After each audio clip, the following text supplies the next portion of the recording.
Hi, this is little dwarf playing games while rambling incoherently into a microphone. Why? Well, just because I can, and I continue with Arcanum of Steamworks and Magick Obscura, Blind. I'm here in the great library of Tarant, and I have a crap ton of books to read, so if you're not interested in that, feel free to use the timestamps in the description to skip past this section, but let me get to it. The Orcish Question, Volume 1. A collection of speeches and red letters by Hamilton Demry, Esquire. Mr. Demry is a solicitor and advisor to, and a frequent spokesman for, Tarant's captains of industry. His interlocutors, Mr. Moran? Mr. Moron? I don't know. Is an elf of high blood, a traditionalist, and rather outspoken against orcs. Mr. Radcliffe is a noble from Caledon, and a representative of that region's balanced views. Mr. Gustav is a half-orc, labor leader from Whitehall, a recognized presence in the effort to garner better wages and working conditions for the orcs. Okay, so this is going to be interesting. It's going to be about the situation of the orcish laborer and how they are treated. A speech before Tarant's captains of industry, April 1884. Good evening to you all, gentlemen. I hope none of you have been adversely affected by the heavy rains the last few days. I, for one, welcome fresh air we enjoy after the good shower. Today I wish to speak on a topic that will be of greater and greater significance in the near future, and that is orcs. Much has been made of orcish working and living conditions. I am not here to debate whether or not changes should be made. I am here to make a question as to whether or not such changes would even make a difference. Orcs are tremendously a violent race. They are born and bred killers, every one. Allowing them within the city limits, even as day laborers, is asking for the worst sorts of trouble. Appeasing their appetite for violence with higher pay or better housing or less work will simply not work, as they do not last for property or position as we might. They last only for blood. We are at the dawn of a new age, an enlightened age.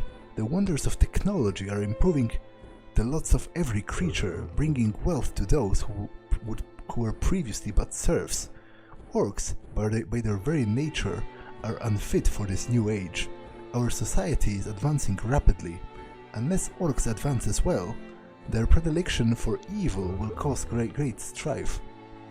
I heard murmurs of concern and almost alarm from you, and I understand why. Orc labor is the backbone of many industries. Without their cheap, plentiful work, our way of life would be threatened. This then is the Orcish question. What are we to do? Orcs, because of their violent nature, will not fit into existing society, and yet we require their labor. We have two options, do we not? Change society to fit the orcs, or change the orcs to fit society.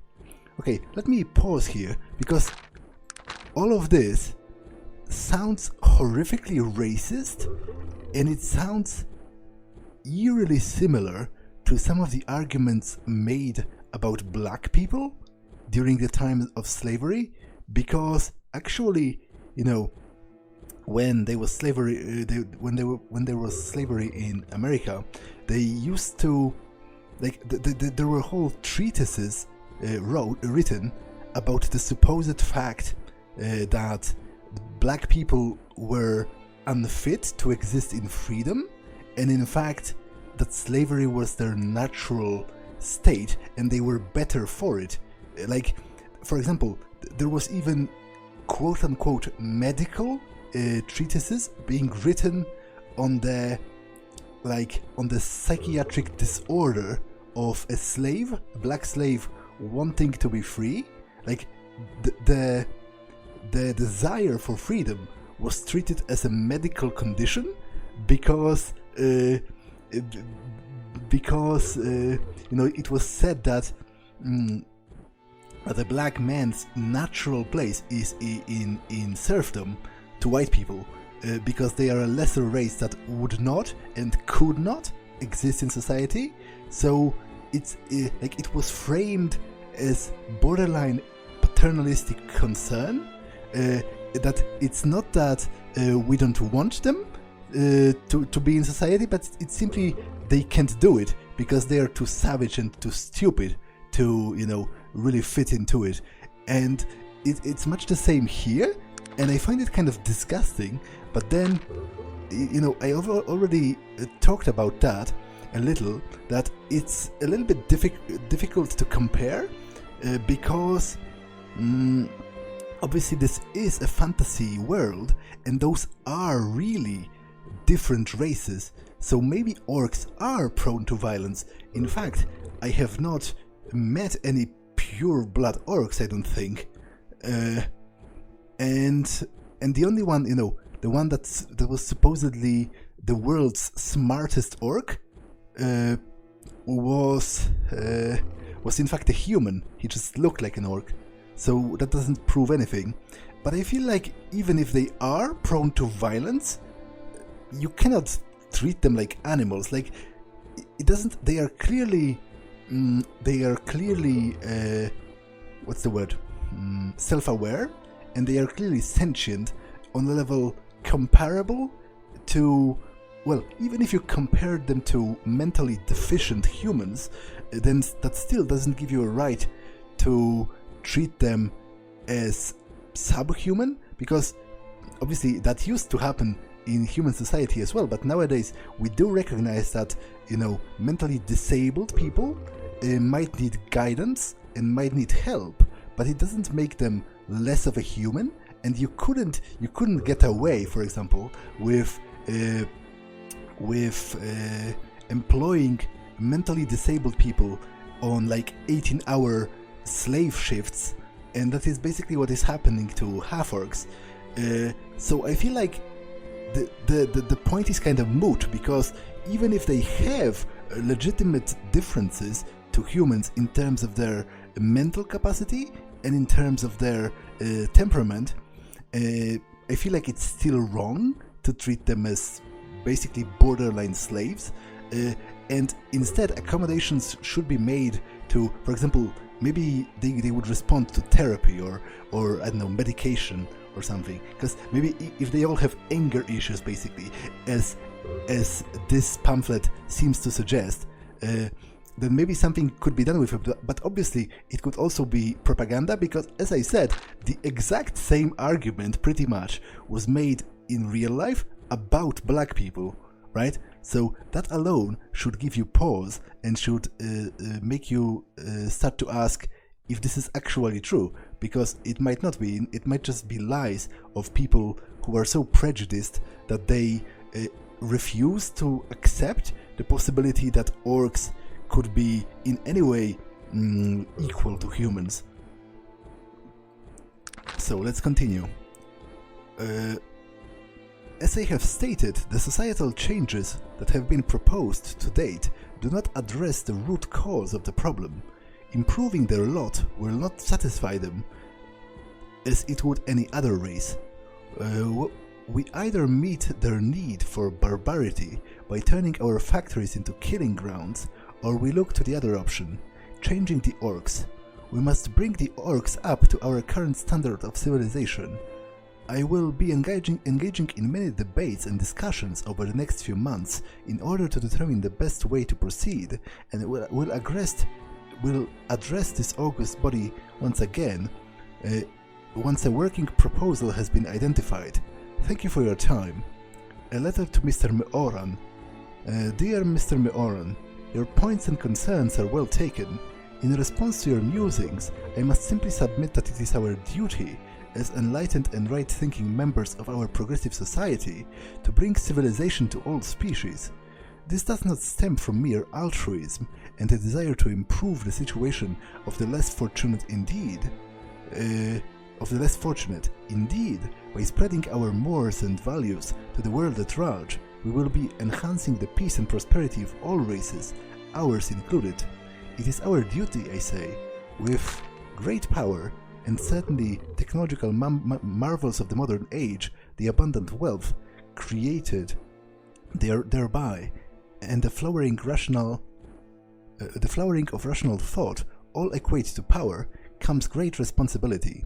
It is our responsibility as the most culturally and scientifically advanced people of Arcanum to ensure our own future and the future of others by elevating the whole.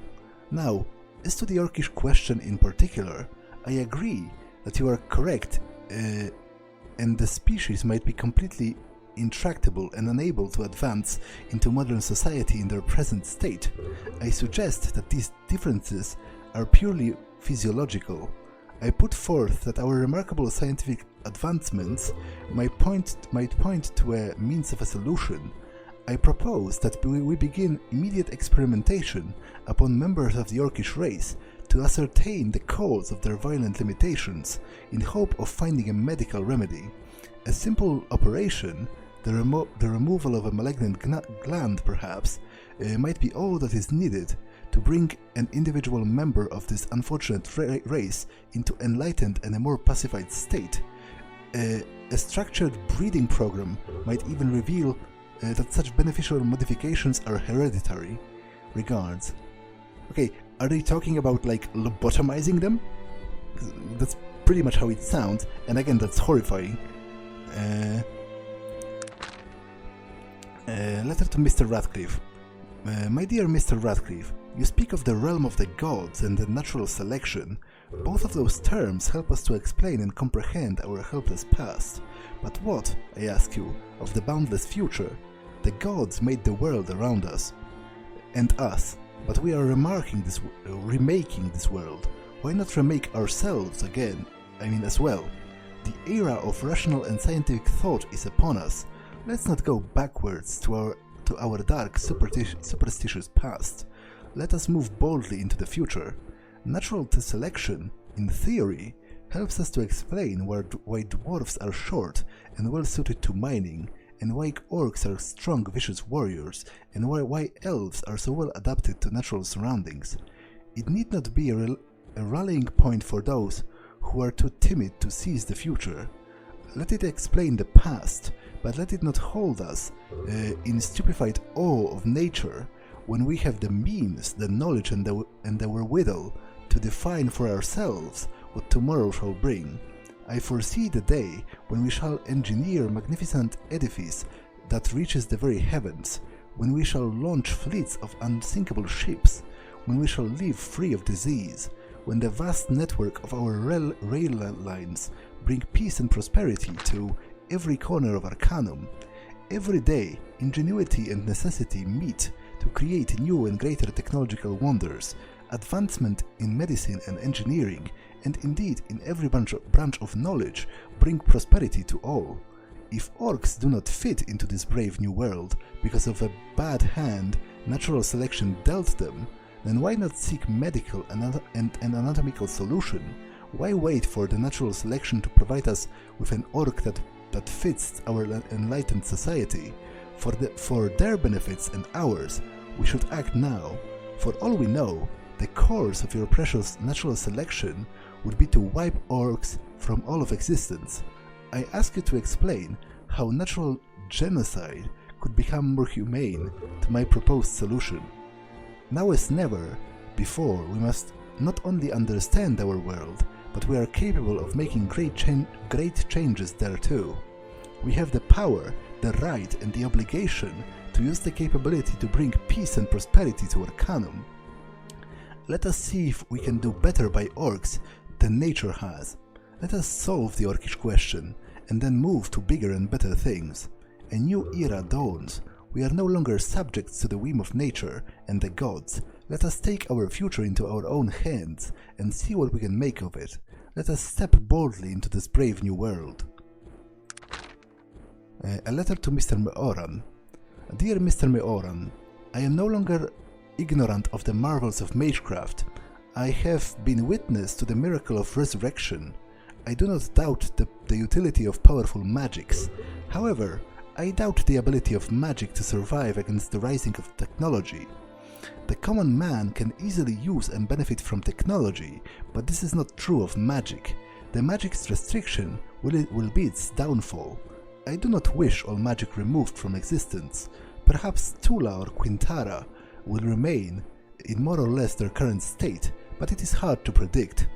As for the Orcish question, I shall gladly lock sabers with you in a friendly debate.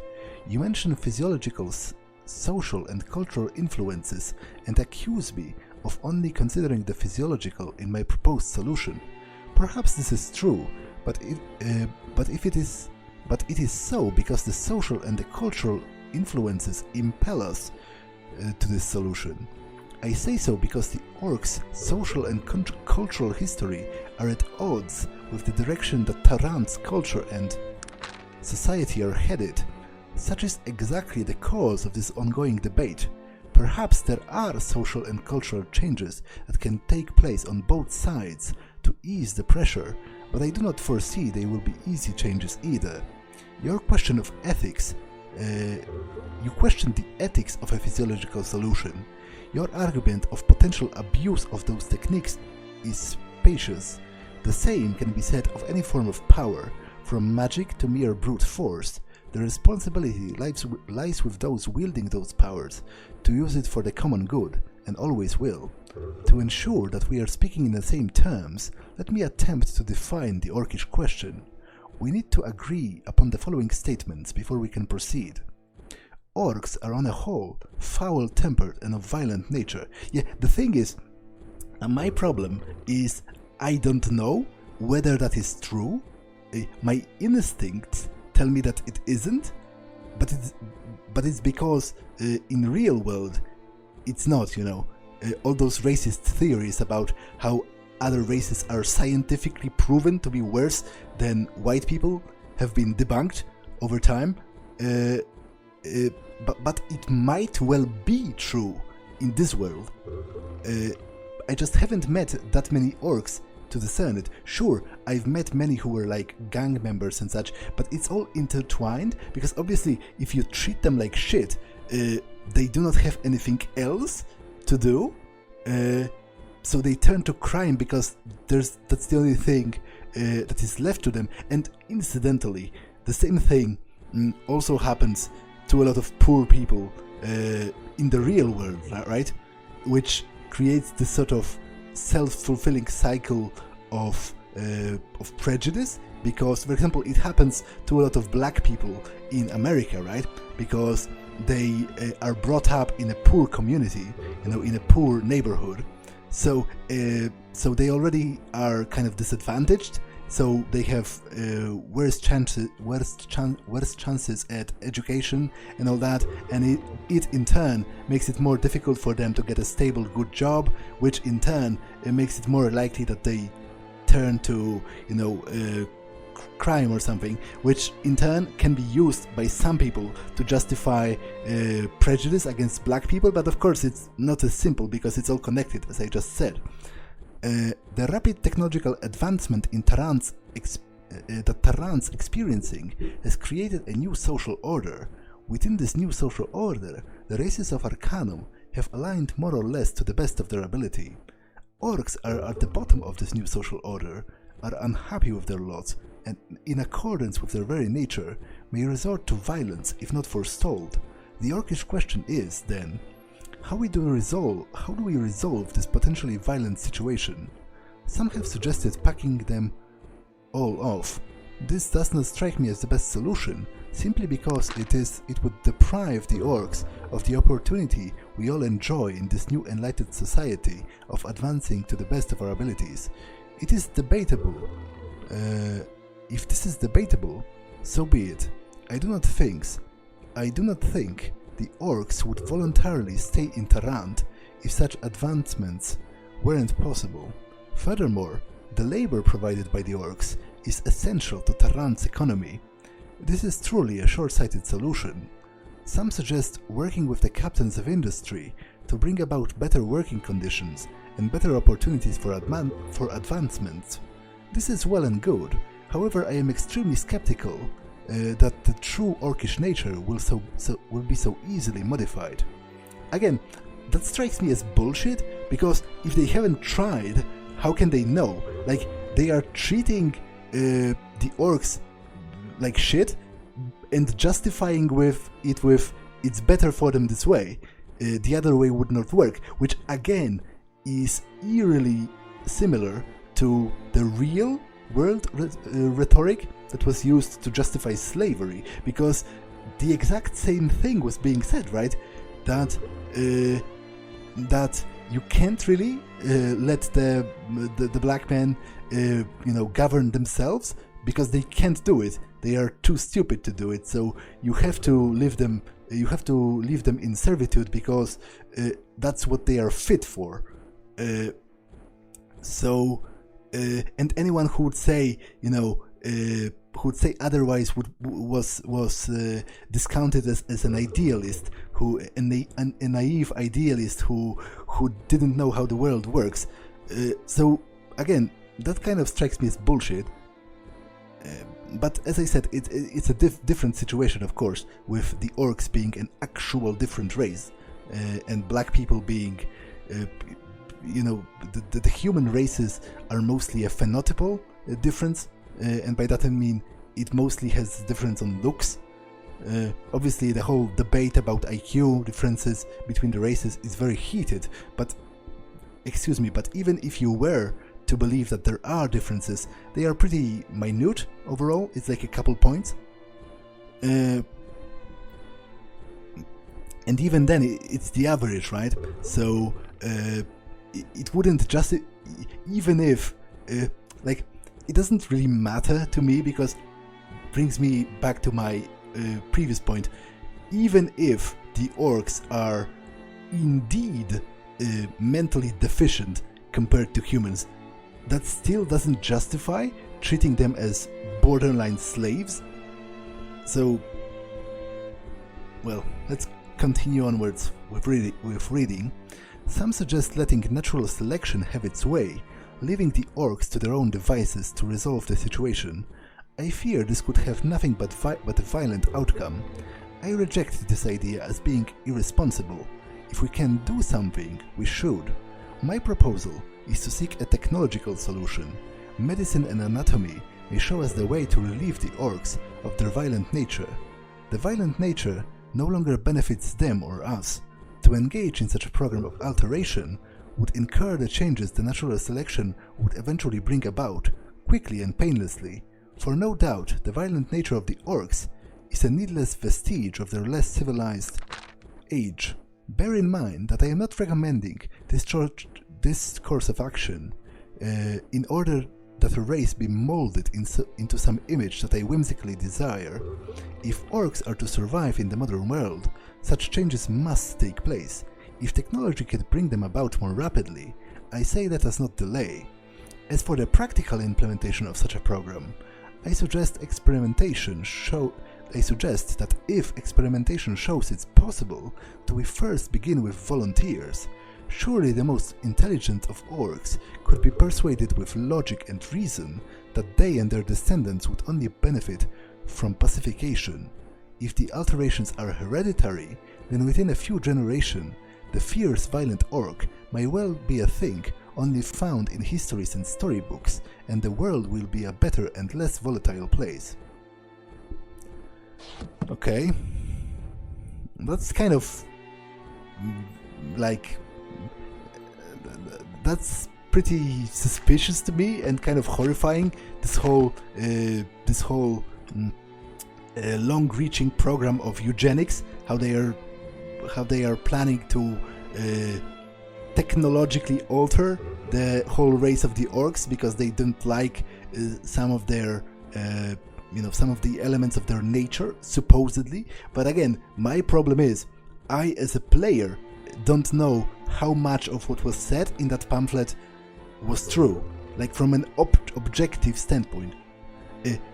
As I said, my instincts tell me it's bullshit, used to justify prejudice, because like 90% of the exact same arguments have been used in real life to justify racism and have since been debunked by science. So there is that. But obviously in the real world there is no magic, so there is also that. Okay, let us read the Orcish Question Volume 2.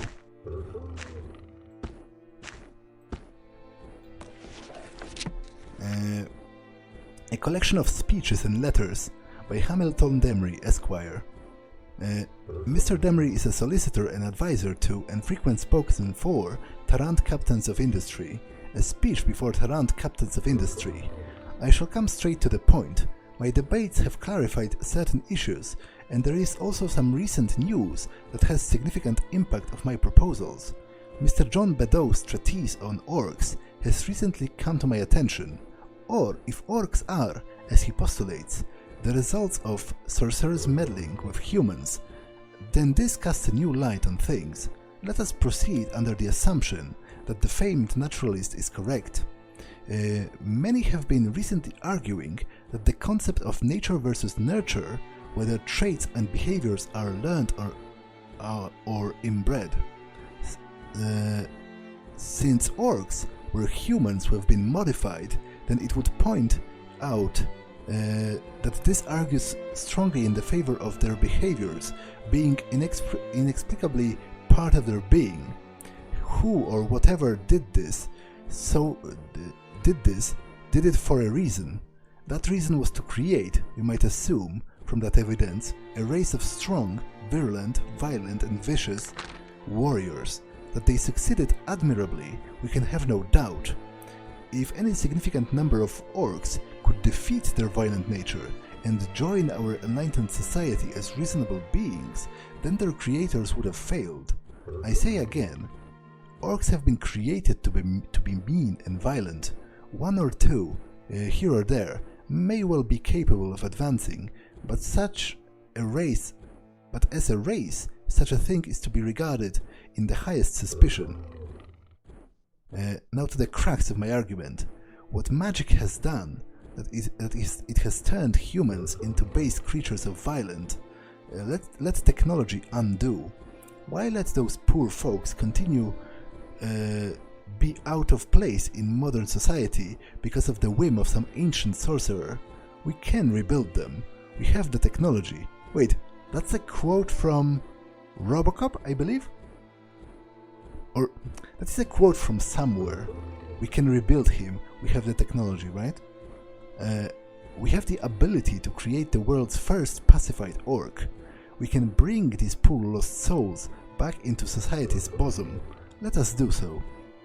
I propose immediately beginning experimentation upon dead orcs.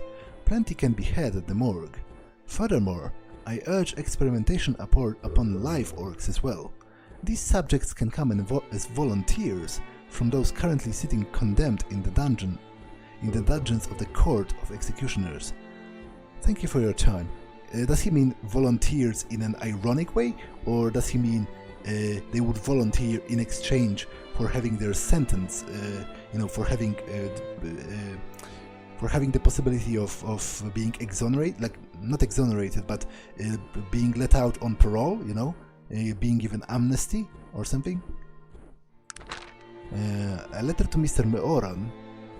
My dear Mr. Meoran, to respond to your earlier points, you claim that technologically altering the orcs to better disposition would be unjust. In the light of Beddoes' treatise, I disagree. It would be very just to undo what has been done to them. You also propose the possibility of altering those who hate orcs, so they no longer do so. If orcs were not hated and feared for good reason, I would have no problem with this. I think the problem of hatred and even prejudice will go away over time once technology has presented us with an orc that is no longer predisposed to the behaviors that induce them. You claim that I would take away that which makes them unique and leave them defenseless.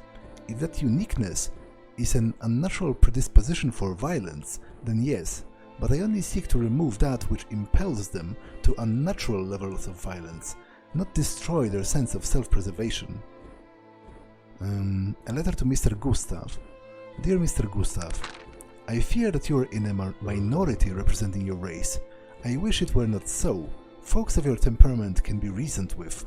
You speak of violence, and clearly not without cause.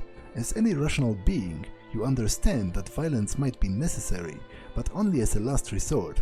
I beg you to consider my plea, and report to the eugenic laboratories as a test subjects for medical experimentation that could loosen the chains that have held your people since they were created by foul magics so long ago.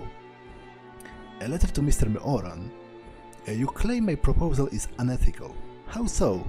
These poor orcs have a magical poison coursing through their veins that makes them a threat to anyone, including themselves. As civilization expands and advances, the orc threat grows also. I merely propose an antidote. If a magical antidote was offered, I would be in full support. I doubt any mage existing today has the power to undo what has been done. Technology, however, may hold the answer. I believe we are obligated, as right-thinking persons, to discover whether or not it does. How, pray tell, is this unethical? A letter to Mr. Gustav. Dear Mr. Gustav, yes, I wish to use our marvelous technological know-how to change the orcs. Let us make that abundantly clear. Let us make it clear also that I am most certainly not proposing that we make orcs our willing slaves. I do wish people would stop making assumptions. Orcs, by design, are inordinately predisposed to violence. This predisposition makes their presence in a modern, civilized society a problematic one. I propose a technological solution to the problem. Remove the inordinate predisposition to violence. Now, you claim that your hatred was learned. No doubt you have been treated poorly, but as a race, sir, the orcs deserve no less. A harsh statement that it is, I simply point to Mr. Bedou's Treatise as a justification for it. Any race that practices wholesale cannibalism deserves little in way of compassion. My solution is exceedingly generous. If we remove the barbaric tendencies which so separate orcs from the rest of the civilized society, then we might be able to effect a peaceful end to that separation.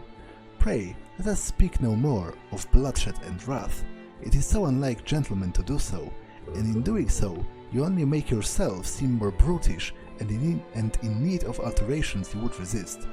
Okay, that's kind of ominous sounding. It's almost like a threat. But generally, I find this whole discussion to be kind of disgusting.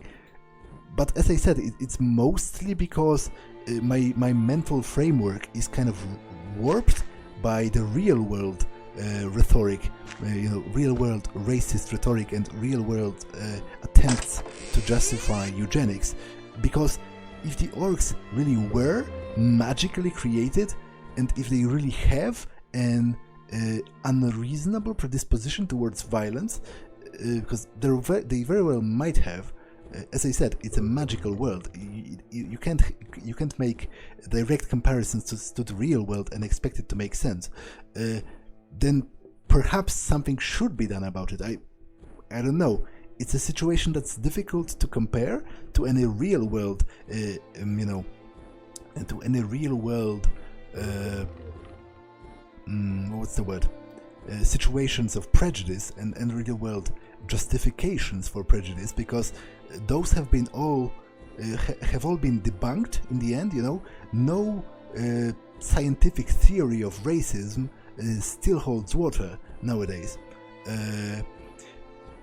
and obviously this whole subject makes me kind of uncomfortable. I mean, what was discussed in the book, but it might make more sense in this world than it would than it did when similar things were proposed in the real world. But it still seems rather unethical to me, unless it was only done on volunteers and the changes were somehow hereditary. But obviously that's probably impossible, because that's not how genetics work, right? If they would have to discover gene therapy, because obviously, if you lobotomize lobotomize someone, for example, his offspring is not going to inherit the changed structure of the brain.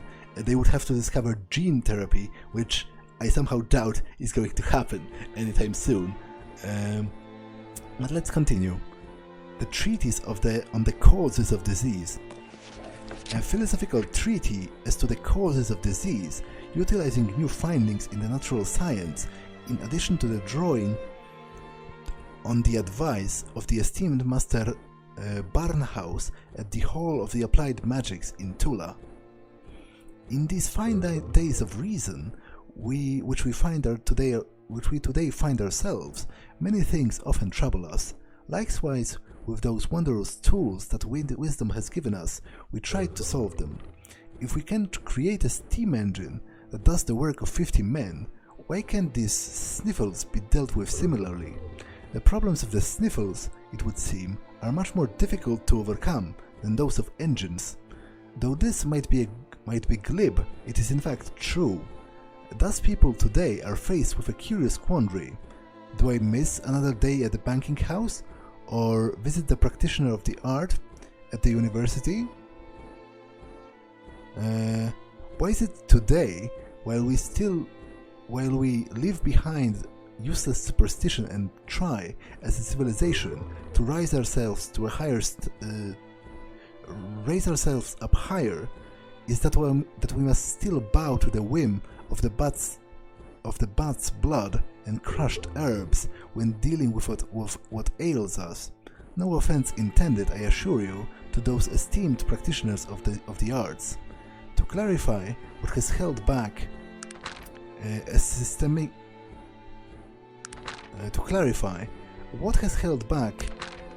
and reasoned look at our very health.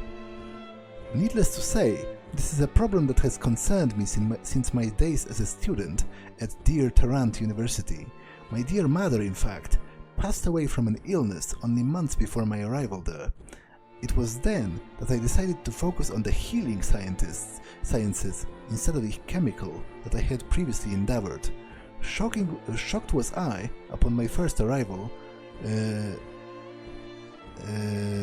Shocked was I to find upon my arrival that compared to the chemical sciences, the therapeutic sciences were enormously underfunded, perhaps because the science of health had less monetary wealth than the science of the blunderbuss. Despite this, I forged ahead in my studies, with a drive that impressed both my fellow students and my professors, but I think they eventually became tired of my voice, ceaselessly asking why. Why is it that the fluid built so quickly in her lungs? Why was he fine just this morn, but the evening had developed advanced consumption? Why don't you have responses to the question that concerns health of every living thing in the land? With a lack of information available from the realms of science, I turned instead, in desperation, to the realm of the arts, scouring every tome they had, but unfortunately those were not many, on disease. Most unfortunately, most of this information was less than helpful. It was then that I encountered by chance that the esteemed Mr. Barnhouse, who was at the time studying at Tula and was vacationing in Tarrant. It was he who told that these works were indeed useless, and that what I needed was not the practice of practicing art, but the theory. It is now that I must... It is now that I must... Presumably it lacks the word give, right? Give my deepest thanks to Mr. Barnhouse, for I could not have made those discoveries without him. When I had told him of my difficulties in attaining works such as that, in what I thought was the massive Tarantan library, he chuckled, saying, "Would you purchase swords in a butcher's shop? Then why do you search for spells in a place such as this?" Then, with a muttered word and a sweep of his hand, he whisked us both to the Hall of Knowledge in Tula. There I gasped at the sight of a truly massive library, and devoted in large part to the theory and application of the arts. Here my studies became earnest and though I only spent a few months there, my heartfelt appreciation must go out to everyone who has helped me there, but mostly again to my dear friend Master Barnhouse. What I had learned was fascinating to say the least. In the Grand Library I learned of the mystical chirurgeons who have spent centuries studying diseases and their cause. Most of their texts were focused on the thing I found to be particularly illustrative, that when the will is focused to heal a person inflicted with a plague such as the pox or the consumption, the will must drive the demons which seek to destroy the body. At first, I dismissed this as superstitious hogwash, but on further examination of the texts explained that since the demons could not be seen, even under magical examination, they must be smaller than what could be seen with the naked eye.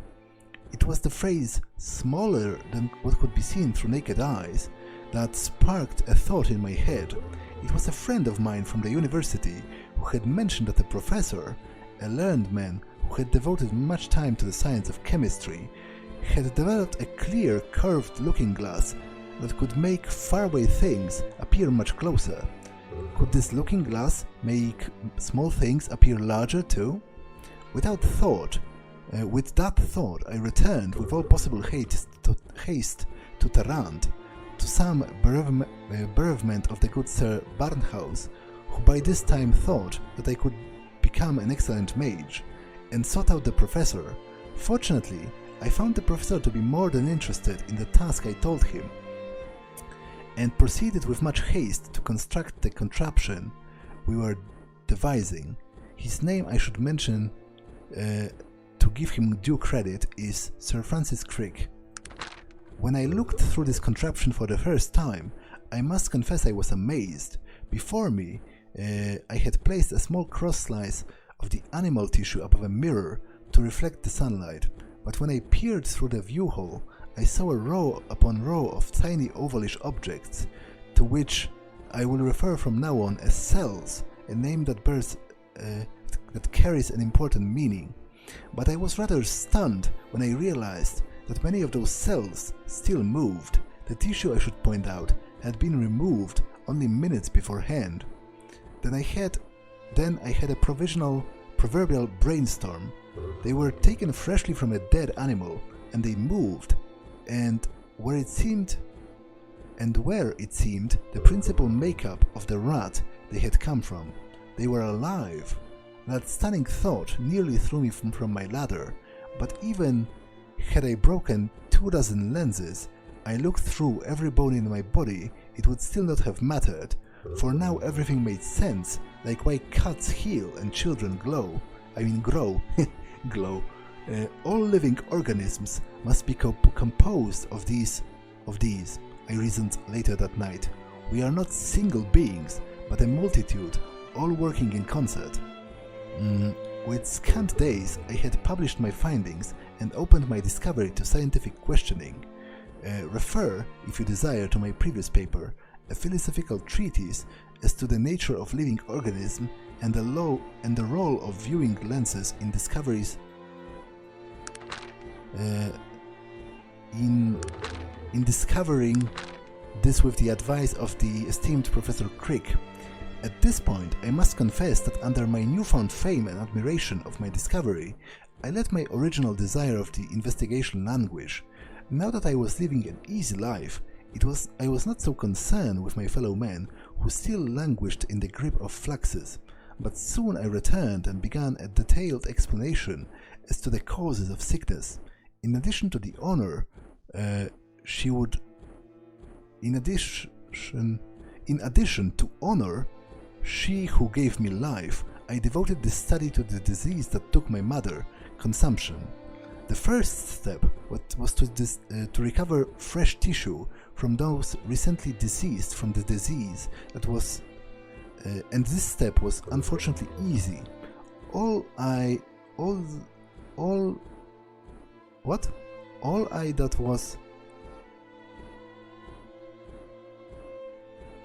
This eye should not be here, I think.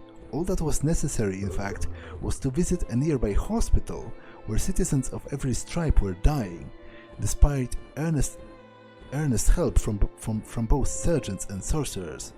After that, I began in earnest examination of the tissue with the cricoscope at the university. What I found was disturbing. In the lung, the tissue particularly was much to see. There was much to see.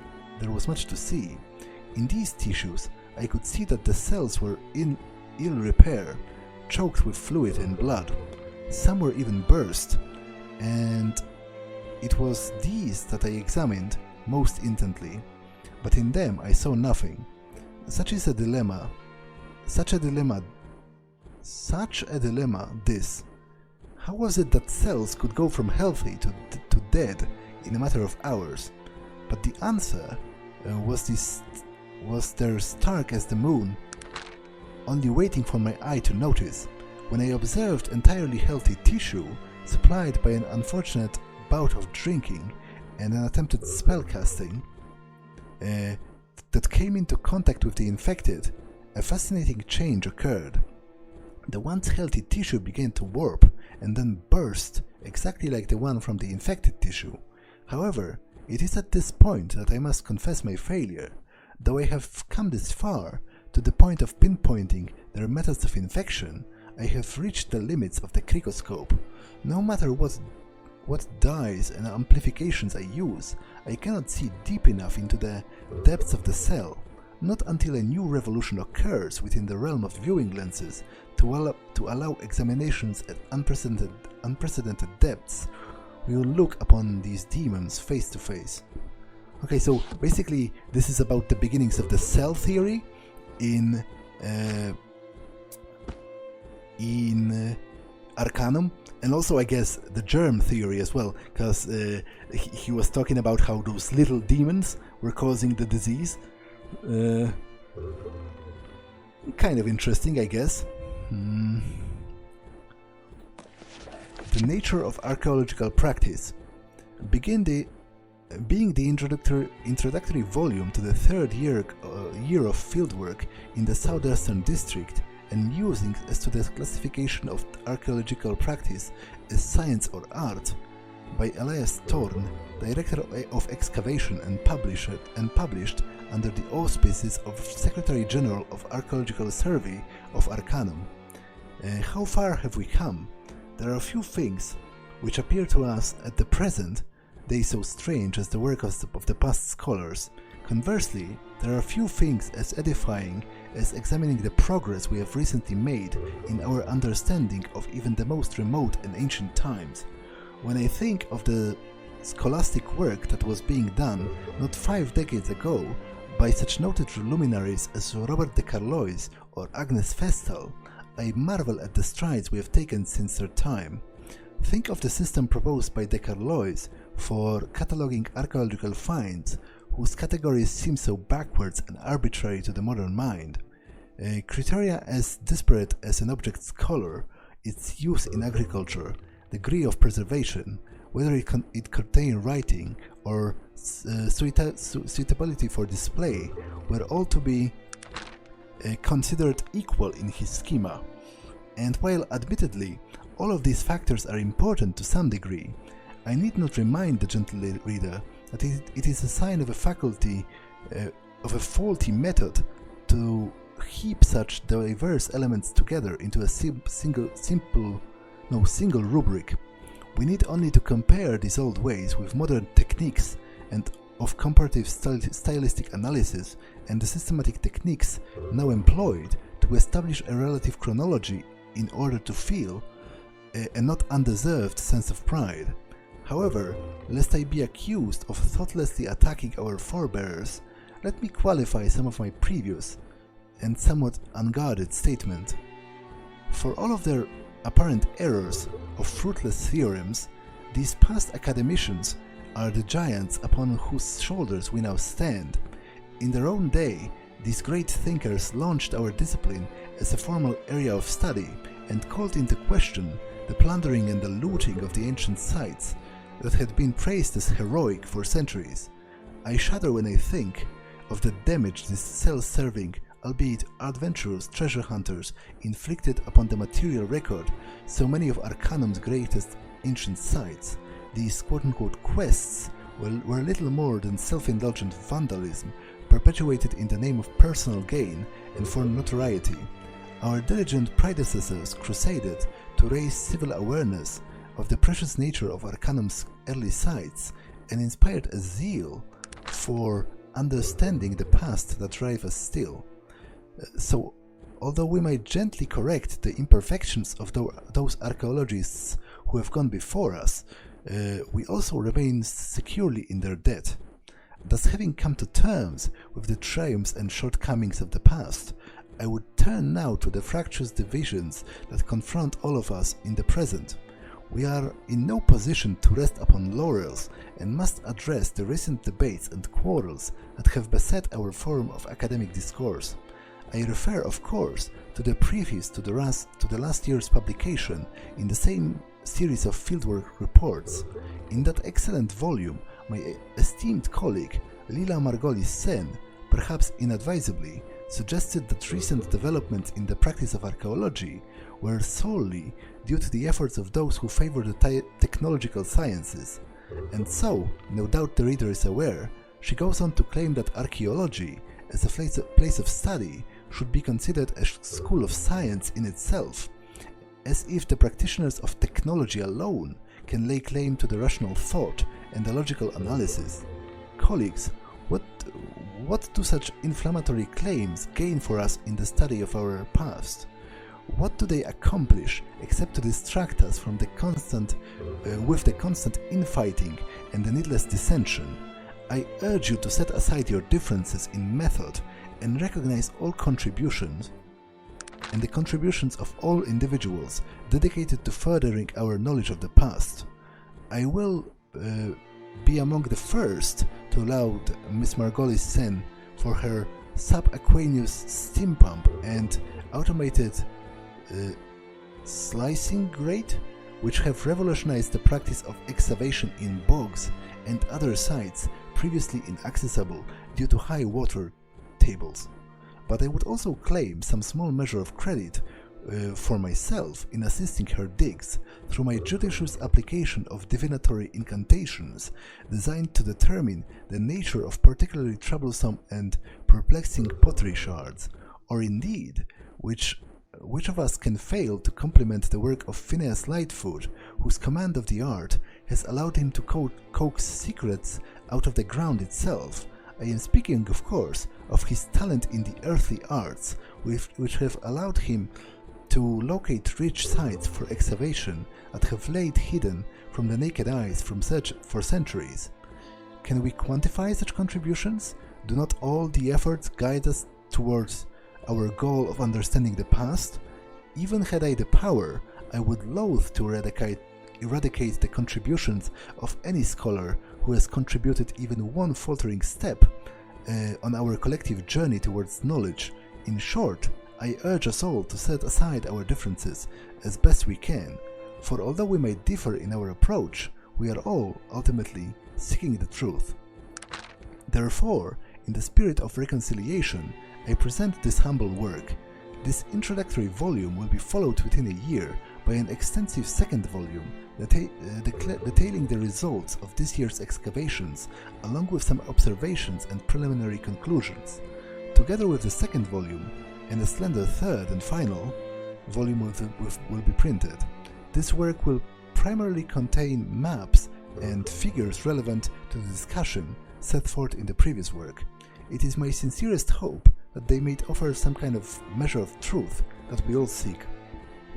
Okay, so basically that was about the natures of the difference of opinion between and the competition between mages and technologians. Is that a word? Well, the practitioners of natural sciences.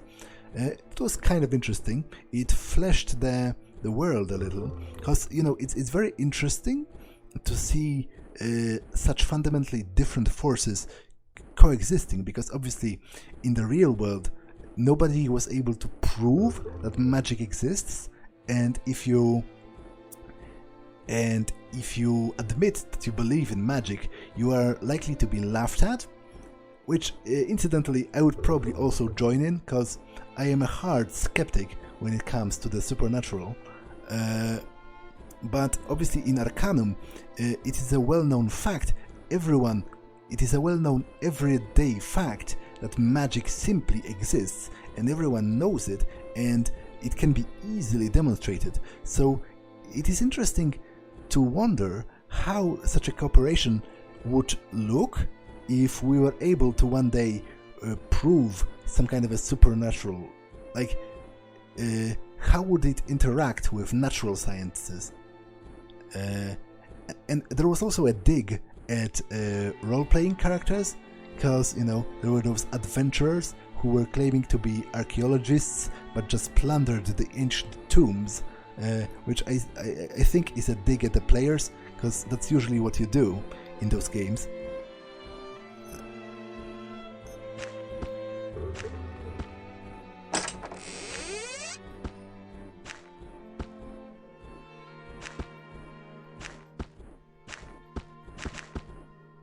Okay, do I have enough space? That's kind of the question I'm having.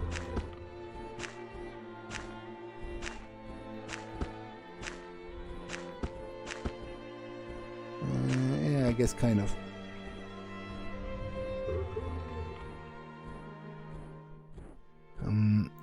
Soot from the gods. The gods give us Soot, a philosophical and scientific essay. What does one perceive these days in the streets of Tarant? To be certain, there are shops, inns, men of high blood, respectable women, and of course, street hawkers and urchins. Or, perchance, one notices the great machines that now thrust Tarant into the leadership of Arcanum, and into what some have called a valiant new era, leaving behind the obsolete traditions of arcane arts and magic. Glorious, and let one suddenly realize that his or her feet are weary and sit on the nearest bench, lean against the nearest wall. Soon, however, one will find the new unfortunate quintessence of Tarant, Soot, clinging to one's coat or dress. For surely as Tarantians make progress, we also make messes in our rather formidable new era. May the reader, however, avoid hasty judgments, for I intend to show with indisputable logic that the march of nature and technology over magic towards progress is inevitable, and that even the Soot is necessary to the ends of progress. Progress, by which I mean the improving of technology and the strengthening of natural laws, is an inevitable process. I propose that this is clearly evident in the natural laws themselves. Consider a following.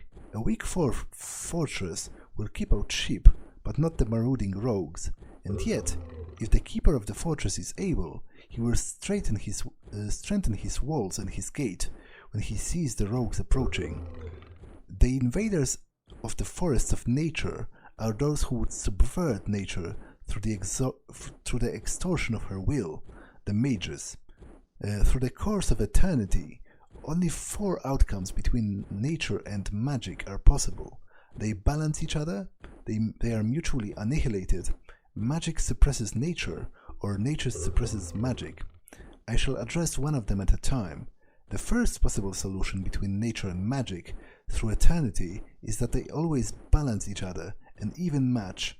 This demands equal power between the nature and magic across entire universe, universal balance, or, at any given time, equal portions of the universe governed by only one, localized balance. Science has shown that where magic and technology convene, a small rift forms in space that is literally a boundary between the universe and a separate, yet connected, sub-universe governed by magic. Fortunately, the rift is so small that it does not affect the universe at a catastrophic level. The sub-universe, however, only exists for as long as the will exerts itself over nature, and when the rift recedes, the world is, as it was before, run by natural law. The rift acts as a pruning of the universe. It cuts off what is not natural. Thus, the universe as we know it will not stand for this kind of balance, for it is not natural. For what is not natural, it purges until nature rules again. Incidentally, the rift is the basis for the construction of the devices which can detect the use of magic nearby, through the inability of two internal instruments to interact with each other as the rift passes between them. The otherworldly effects of strong magics are also thought to be caused by rifts that are growing or shrinking in width, as opposed to intensity or strength, as nothingness is a state and therefore cannot become more or less nothing. Although there is not yet a firm explanation for this behavior, the apparent impermanence of the rift is also a mystery, of which the mages of Tulla have been less than forthcoming in exploring. The second possibility, that the magic and nature annihilate each other, is actually a restatement of the universal balance hypothesis noted above. This is the case because, at the point, nature stops functioning on a universal level, and the magic that causes it to fail must be exerting itself universally with equal strength. The universe is transformed into an infinite rift, and being ceases to be. Not that this surpasses even matter and energy, for, mysteriously, nothingness itself ceases to be. Furthermore, the wielder of such formidable skill would be required to apply his will equally and fully over the entire universe. Even in theory, this is a patent impossibility. Understanding the magic, and this is the important point, it could be exerted at this level, if it could be exerted at this level, would be fundamentally powerful and yet necessarily self-destructive. "Oh great mage," I cry, "save yourself." And he would be unable. The contradictions imply that only the existence of natural law allows nature to be bent and broken by magic, which then must be decisively bound to nature, yet not so nature to the magic influences within the universe and the adjoining sub-universes. Well, actually, this is kind of interesting, and I kind of feel that this might be foreshadowing for what Aronnax might want to do, because it says here that with enough magic it would be possible to unravel the universe, basically to destroy the whole world, because of the imbalance of the natural forces, the natural laws with the unnatural effects of magic, and it would destroy everything. Which seems like a pretty metal and cool end game for like an antagonist in a game. Although obviously it would also destroy himself, so he would have nothing to rule over. But I happen to think it's a more interesting goal. Maybe he hates the world because of something, because it spurned him or didn't see his greatness or whatever. Maybe he's like maniacally depressed and wants to kill everyone, including himself. That would be more interesting in my eyes than just simple world domination, but I guess that remains to be seen. The third possibility between magic and nature through eternity, that magic defeats nature outright, is at this point rather improbable, for magic to overpower nature permanently requires a perfect will, one that can comprehend the entire universe at one thought, as described above. In other words, one must be an omniscient god. Far be it from me to deny the gods the right to do as they please with the universe, but they are not natural.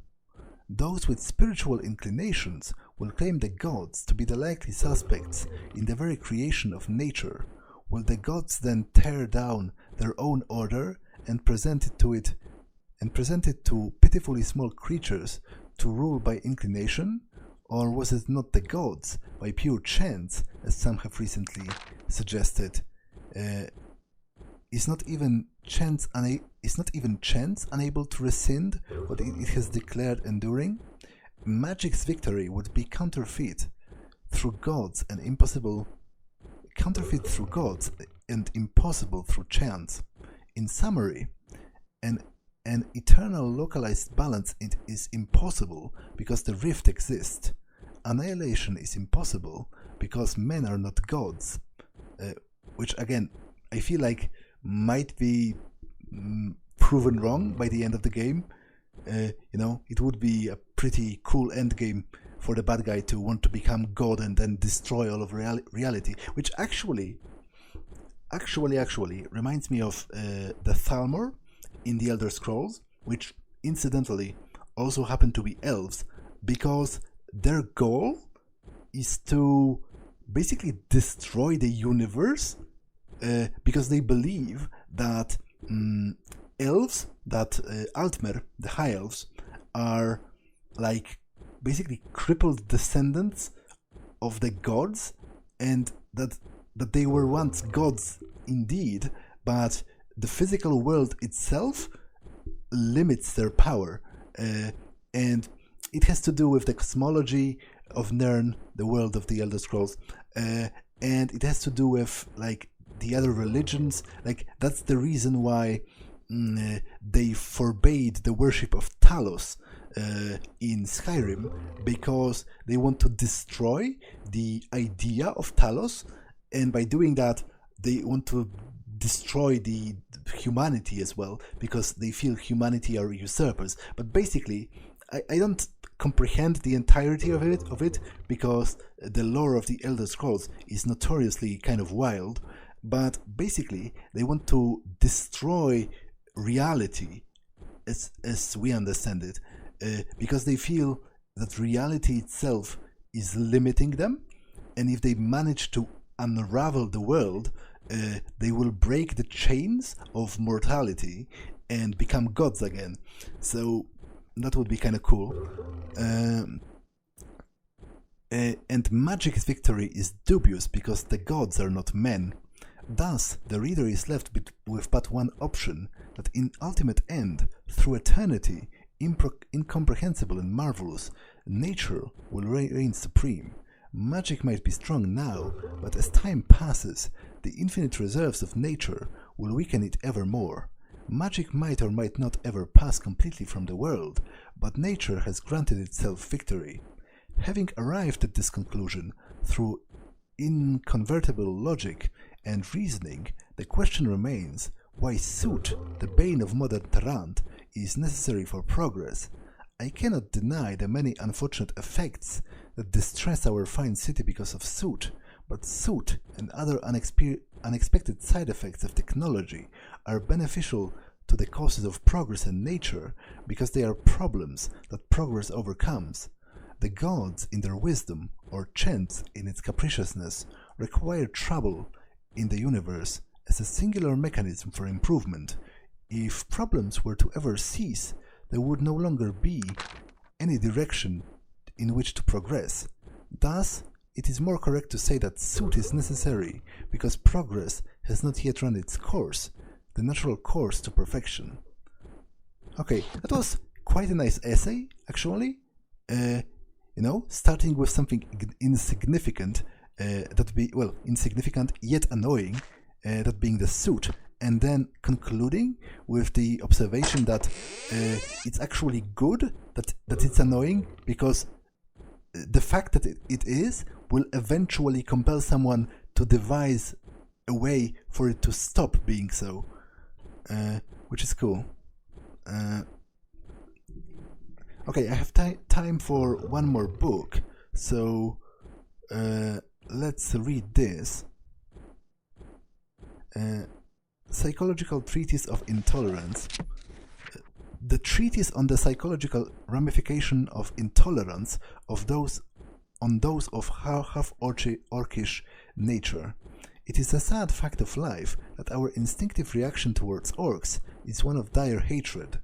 Men's strife with the orcish race is more than can be accounted for by competition for resources or living space, but orcs are not reviled by just as humans. Are not just reviled by us of human persuasion. The elves will go out of their frivolous, distant and haughty ways to hunt orcs.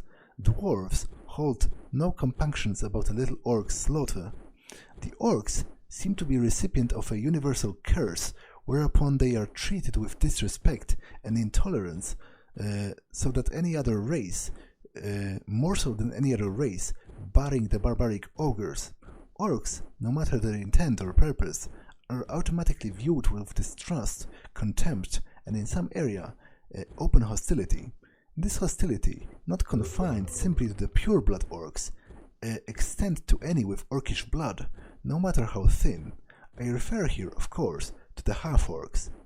The only true misfits in our rapidly advancing society and the world of technology are the half-orcs. Different from the more common orcs, they are possessed of more humanly acceptable features, and with an increased cranial capacity, are more intelligent than even the cleverest of orcish chieftains. Yet for these differences, they are seen as worse than orcs in our human eyes. Many humans simply do not wish to acknowledge that a clear-thinking person would willingly mate with a nasty, brutish and hateful orc species. I realize, however, that this type of mutually pairing is not the most common case by which a half-orc is conceived. Yet it is another sad fact of life that a majority of half-orcs are formed by carnal rape of a human female by an orcish male.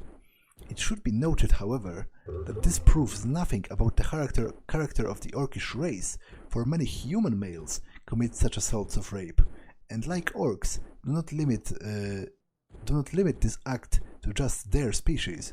Many of you might remember the infamous wool raiser, the nefarious bandit who kept many fearing for the safety of their sheep and other livestock. Whoa. Wait, what? Really? Are you telling me there was an infamous serial zoophile rapist in Arcanum? Okay, that's kind of weird. It must be known, though, that there are many mutually consenting and happy couples of mixed orcs and humans. Even though mainstream humanity shuns and turns a blind eye to those couples, they do exist. Okay, so that is already proof that the orcs cannot all be barbaric monsters, because who would willingly, enter a relationship with someone like that? It must be possible to find common ground with them, and reason with them and love them, which casts more shadow on the previous articles about the orcs. My wife, who is of orcish descent, and I have been married happily for these past 24 years, and in that time she has borne me a pair of twins. It has been in the watching of the development of my two half-orcish sons that I have been able to gather the observation compiled herein in this tome. I shall begin by giving the reader a stereotypical view of a half-orc, taken directly as a quote from a recent editorial letter in my local newspaper, the Tarantian. Half-orcs are violent, quick to anger and slow to forgive. They are only able to outsmart the dullards, the orcs themselves, and perhaps the occasional ogre. In any rate, a half-orc cannot hope to match wits with a normal human, nor would a half-orc be able to pass for a normal human, what with their gnashy teeth and countenance. With the letter's author's remarks about half-orcs' appearance are unkind. Now, while they are unkind, they are true. The majority of half-orcs are unable to pass as a normal human due to their decidedly orcish features. The remarks about half-orc temperament are painfully true. Most half-orcs are prone to violence and fits of rage. I am convinced, however, that this violent outlook is due to not only the half-orcs' upbringing, but it's also directly due to the intolerance, ridicule, scorn, and outright hatred that they are treated with in society. The remarks about the half-orc's intelligence, however, are untrue, as the half-orc intellect easily rivals that of a human. Okay, that's also interesting. But I guess it's talking about half-orcs as opposed to full-blooded orcs. While watching my sons grow up, I was surprised at the different personalities they developed. Jonathan was looked after by a doting half-ogre nanny, while my other son, Simon, chose instead to go into the mainstream human school. Ogden, our ogre nanny, was gentle with young Jonathan. As he remained at home for his schooling, Ogden and I were able to teach him many life lessons, such as treating others as you yourself wish to be treated, and showing respect and fairness in your dealings with all things. I tutored him myself and allowed the boy to access my study. Jonathan was an apt pupil, consuming whole books and always wanting to know more. He enjoyed various word games, and even as a young boy, he was very articulate in his writings. Under pen names, I even allowed him to write editorials to our newspaper, the Tarantian. Simon's first day of school resulted in my child becoming involved in a bit of fisticuffs due to a racial slur thrown at him by a teacher. Oh, wait, that's horrible. Like, it would be horrible even if it was one of the other children, right? But if it was a teacher, like, imagine that. Imagine going to school and your teacher calls you a racial slur. Like, that's kind of horrible. But I guess that must have happened, right? In the past. At one point, at the very beginning of desegregation, when black people in America, for example, were legally allowed to go to the same school as white children, but it was not yet socially accepted, because obviously those two time brackets were not exactly aligned. Okay, so after that, Simon simply stopped going to school and instead began to explore the more orcish section of our city of Tarant. From these orcs, Simon got a different sort of education, one of fear and desire for retaliation against those who have kept the half-orcs so low. He became bitter towards humans, unable to control his temper or refrain from fights. He refused to continue attendance to school, saying that all he has learned was about how the rest of the world hated him. He went on to suggest that he might as well hate it back. He was especially vengeful towards humans for making him feel lower than a chamber pot spillage. His hatred towards humans grew to the point where he refused to follow my commands, for his reasons being that I was one of them. At this point, Simon was barely 14. At 15, when Simon reached puberty, one of his overtly orcish characteristics began to most heavily manifest themselves. He found that the loathing directed towards him grew, as now there was no doubt as to his half-orcish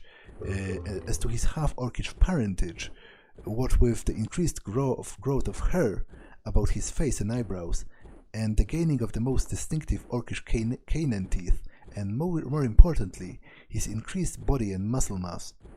Simon put the increased muscle mass to good use, joining one of the numerous half-orc street gangs, and began to participate in crimes too numerous to count.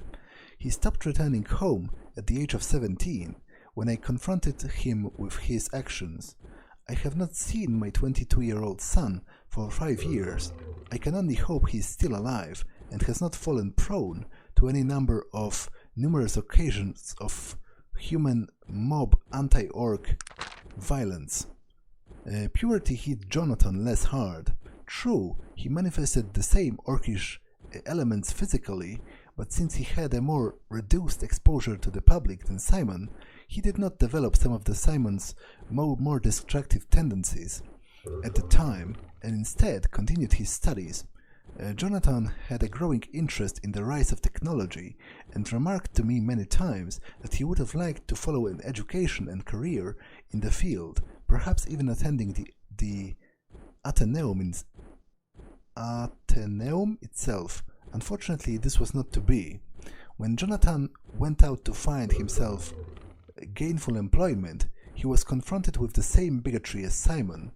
Worse, in fact, because Jonathan applied for lofty jobs, one that humans felt could never have been done correctly by an uppity half-orc. the only jobs Jonathan could find open to him were menial ones, not requiring his intellect, but rather his muscles. Having an intellect was in fact a hindrance, for Jonathan knew that there was better employment available. As it was, Jonathan was forced to become one of Tehran's many street cleaners. Over time, he became bitter like his brother, as he was forced to endure the jeers of many Tehran citygoers as he carried out his work. He was also assaulted many times by gangs of young human thugs who delighted in showing him his place. Earlier this year, the harassment grew to a point when Jonathan, too, joined one of the half-orc gangs, like his brother, and has cut off his contact with me. It pained me to see Jonathan grow so bitter like his brother, and forced to work in such a low position where his education was wasted. I wish that he finds happiness in whatever endeavor he has now set himself upon, yet I somehow instinctively know he will find none. If Jonathan had been able to pursue his dreams of technology, I dare say he could have even rivaled the master technologists of our day. This is where the myth of the half-orc stupidity becomes glaringly incorrect. Half-orcs are as intelligent as humans. They are only ignorant when no one will afford them the same education as given to humans.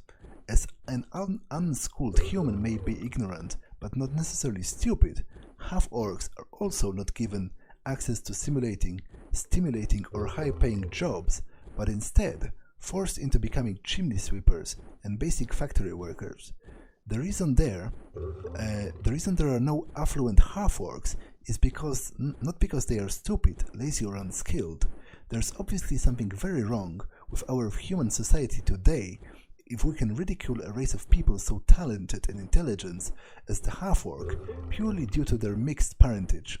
Even regular orcs seem to be treated less harshly, for they at least are natural creatures to most humans. A half-orc must seem to be an abomination, but by continuing this oppression of orcs and half-orcs, our society is cultivating a growing culture of violence, as half-orcs are forced to lash out at a society that refuses to recognize them as equals.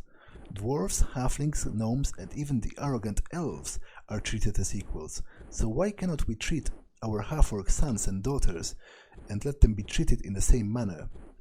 How can we, as a society, hope to maintain peace in this rapidly changing era of conflicting old magic and new technologies if we cannot even make peace with our half-orcish brethren?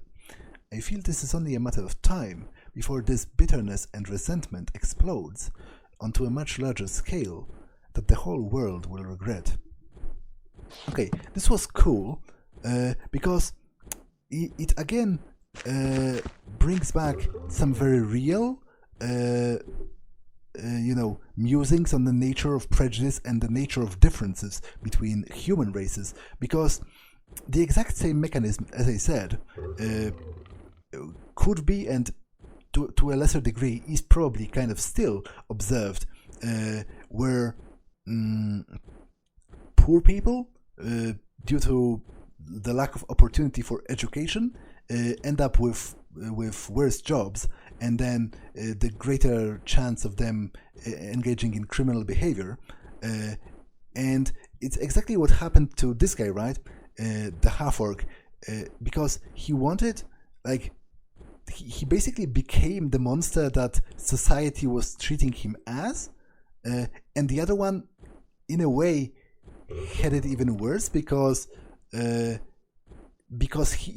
was qualified to do a decent job requiring high intellect and all that, and he was properly educated, but even then the prejudice against his race caused him all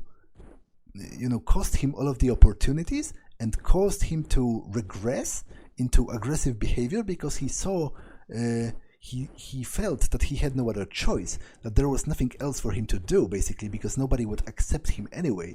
And I feel like that's how prejudice worked and in the past, and might still work in our human world, and it was actually quite sad to read about this, even in the confines of this fictional universe. I would like to talk more about it maybe, but for now I am very tired because it's rather late now that I'm recording this. You might have heard that in my voice I was stumbling along a lot with the words, and in fact this episode is long enough anyway, so I have 4 books remaining. Let me see how... Okay, this is rather short, and this is rather short as well. Okay, this is pretty long, and this is short-ish. So I have those 4 to read next time, but for now, that's all for this one. And as always, you will be able to skip the books in the timestamps, because I will always put them in the description if you're not interested in that. But for now, that's all for this one, and I will see you in the next one. Bye!